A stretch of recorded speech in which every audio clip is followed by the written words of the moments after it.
প্রিয় দিনী ভাই, আসসালামু আলাইকুম। আশা করছি মহান আল্লাহ তাআলার অশেষ রহমতে ভালো আছেন।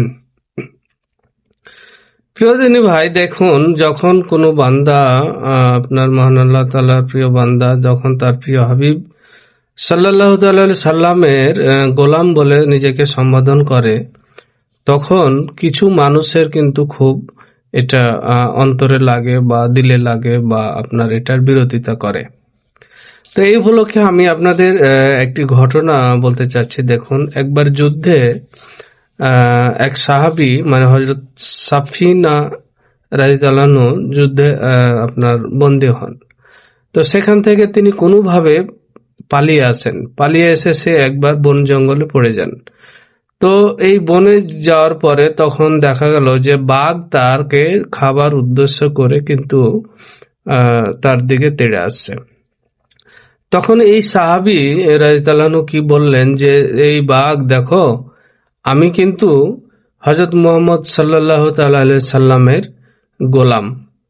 এই কথা বলার পর বাঘ কিন্তু তাকে না খেয়ে বরং সাহাবীকে মদিনা মুনওয়ারার যে রাস্তা উনি কিন্তু দেখিয়ে দিলেন, এবং এই বাঘের এই দেখানো রাস্তা দিয়েই কিন্তু ওই সাহাবী রাদিয়াল্লাহু আনহু কিন্তু মদিনা মুনওয়ারায় পৌঁছলেন। তো লক্ষ্য করুন, একজন সাহাবী যদি রাসূল সাল্লাল্লাহু আলাইহি সাল্লামের গোলাম বলতে পারে নিজেকে, তাহলে আমরা রাসূল সাল্লাল্লাহু আলাইহি সাল্লামের গোলাম বললে এখানে দোষের কি আছে? আপনারা কি সরাসরি হাদিসের আপনার বিরুদ্ধে কথা বলতে চাচ্ছেন? কিছু বিষয় আছে আপনারা এটা মানতে চান না বা বুঝতে চান না। দেখুন, এই হাদিসটি জামে তিরমিজি, আবু দাউদ শরীফ অসংখ্য জায়গায় এসেছে। তাহলে আপনি কেন এর বিরোধিতা করছেন? আসুন আমরা মহান আল্লাহ তাআলার প্রিয় হাবিব সাল্লাল্লাহু আলাইহি সাল্লামের প্রকৃত গোলাম হিসেবে নিজেকে তৈরি করি।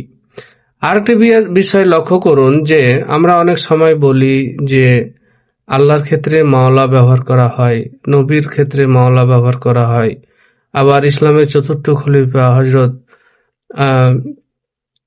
মাওলা আলী রাদিয়াল্লাহু আনহুর ক্ষেত্রেও আমরা এটা ব্যবহার করে থাকি।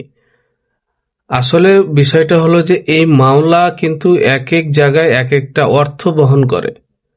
এই জন্য দেখবেন প্রসিদ্ধ যারা কোরআনের তাফসির করেন ওখানে বলা হয়েছে যে 19 থেকে 20টি জ্ঞান যদি না থাকে তাহলে সে কেউ কোরআনের তাফসির করতে পারে না। কারণ কি, এই শব্দটাতে লক্ষ্য করুন যে আপনি আল্লাহর ক্ষেত্রে মাওলার ব্যাখ্যা একরকম, নবীর